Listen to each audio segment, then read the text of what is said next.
Hello student, स्वागत है आपका रोज के तरीके से करंट अफेयर्स लेके फिर से मैं एक बार आपके साथ में आ गया हूं सील डिफेंस एकेडमी के ऑफिशियल यूट्यूब चैनल पे। जैसा कि सील डिफेंस एकेडमी आपको डे बाय डे रोज का रोज कंटेंट आपको प्रोवाइड करता है, जो आपके अपकमिंग एग्जाम्स हैं, जो एनडीए सीडीएस का एग्जाम आने वाला है उसके लिए करंट अफेयर्स और जीके जीएस के जो मोस्ट इंपॉर्टेंट क्वेश्चन है जो आए हुए हैं या जो अपकमिंग एग्जाम में आपके लिए आ सकते हैं। तो चलिए स्टार्ट करते हैं कि आज के जो करंट अफेयर्स के इंपॉर्टेंट क्वेश्चंस क्या है और मोस्ट इंपॉर्टेंट है, देखते रहिए आप लोग। तो पहला क्वेश्चन है, पहले क्वेश्चन फर्स्ट क्वेश्चन पे हम लोग मूव करते हैं। तो first question is that satellite mission तृष्णा इज फॉर, तो सैटेलाइट मिशन जो तृष्णा है वो किसके लिए है? तो सैटेलाइट मिशन जो तृष्णा है वो किसके लिए डिजाइन किया गया है, ये पहला क्वेश्चन है। क्योंकि सैटेलाइट से हर बार हमारे एग्जाम्स में एक क्वेश्चन आता ही आता है, इसलिए ये क्वेश्चन आपका बहुत इंपॉर्टेंट है। यहाँ पे आप सैटेलाइट देख सकते हैं, क्या ऑब्जर्वेशन करेगा, किसके लिए इसको डिजाइन किया गया है। तो इसमें ऑप्शंस हैं, जिसका राइट आंसर वो फर्स्ट ऑप्शन है, ए ऑप्शन है, ecosystem traces and waters monitoring. तो मॉनिटरिंग करेगा, इसलिए इसको तृष्णा सैटेलाइट को लॉन्च किया गया है। तो ये आप याद रखिएगा कि तृष्णा मिशन जो है वो किसके लिए है? Ecosystem traces and waters monitoring के लिए बनाया गया है। तो नेक्स्ट क्वेश्चन हम लोग मूव करते हैं, इसका एक्सप्लेनेशन है ecosystem state and water use monitoring करना है कि वाटर हमारी यूज को कैसे प्रॉपर तरीके से हम लोग इसको यूज कर रहे हैं। की पॉइंट्स दिया गया है, stand for the thermal infrared. तो ये जो इसका फुल फॉर्म है तृष्णा का, वो आपके यहाँ पे शो कर रहा है, दिख रहा है, stand for the thermal infrared amazing satellite for the high resolution natural resources. तो इस तरीके से ये इसका एक्सप्लेनेशन हो जाता है। अब हम नेक्स्ट क्वेश्चन पे मूव करते हैं।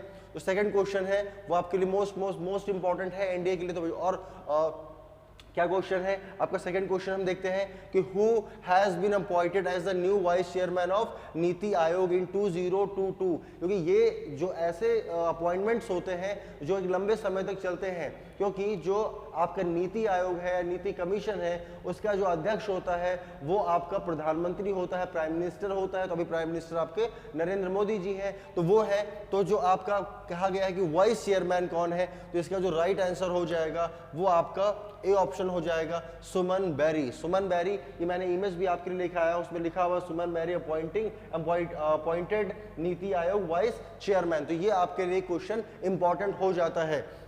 नेक्स्ट क्वेश्चन पे मूव करते हैं। इसका एक्सप्लेनेशन है, पूरा डिटेल में दिया गया है कि इसकी जगह पे राजीव कुमार को उन्होंने रिप्लेस करके सुमन बेरी न्यू अपॉइंट हुए हैं। तो एक्सप्लेनेशन भी आपके लिए क्या है? इंपॉर्टेंट है। तो नेक्स्ट क्वेश्चन, थर्ड क्वेश्चन पे हम मूव करते हैं, जो आपका स्टैटिक जीके और करंट अफेयर्स दोनों को कनेक्ट करता है और मोस्ट इंपॉर्टेंट क्वेश्चन है। क्या क्वेश्चन है उसको हम लोग देख लेते हैं।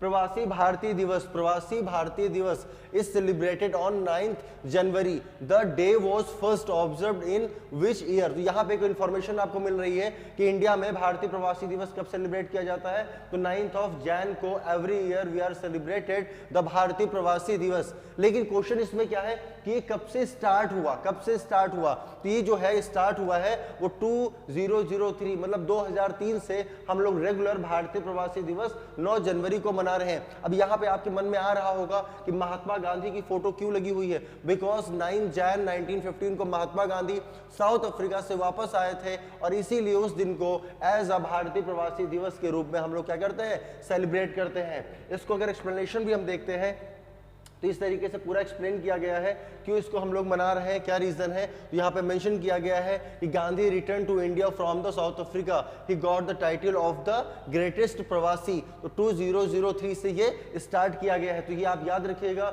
9 जनवरी एवरी ईयर।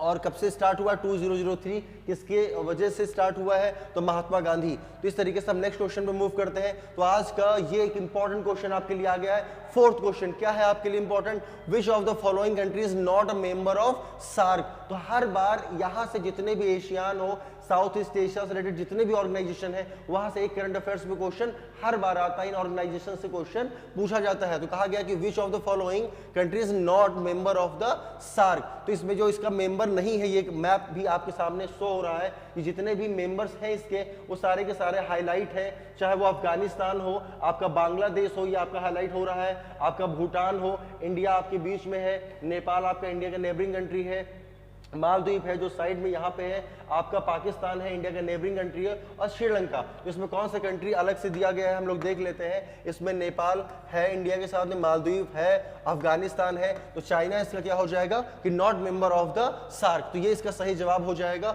और इस एमएस को आप फॉलो कर सकते, देख सकते हैं, ये पूरा का पूरा आपको इन्फॉर्मेशन यहाँ पे दी गई है, इसका हेड ऑफिस क्या है, मेंबर्स कैसे हैं, तो इसको आप रीड आउट कर सकते हैं इस तरीके से। और लास्ट क्वेश्चन, जो आज का लास्ट क्वेश्चन है, वो वेरी वेरी इंपॉर्टेंट है सिविल डिफेंस एकेडमी के ऑफिशियल यूट्यूब चैनल पे। तो क्या है आज का सबसे important question, fifth question, Haryana ranks first in production of, Haryana की जो रैंक है वो नंबर 1 हो गई है, किसमें नंबर 1 हो गई है उसको हम लोग देखते हैं। तो यहाँ पे आपके पास में 4 ऑप्शन है, इमेज से आपने गेस कर लिया होगा क्या है पहला, स्पाइसेस मसाले, लेकिन स्पाइसेस जो है only for south India, nuts, cabbage, जिसका राइट आंसर है वो आपका डी ऑप्शन है, आपका मशरूम। मशरूम में हरियाणा जो है वो नंबर 1 में हो गया है। तो इस तरीके से ये आपका क्वेश्चन हो गया। इसी तरीके से रोज करंट अफेयर्स और जीके जीएस के क्वेश्चंस को देखने के लिए सिविल डिफेंस एकेडमी के ऑफिशियल यूट्यूब चैनल को फॉलो करते रहिए। थैंक यू सो मच, जय हिंद।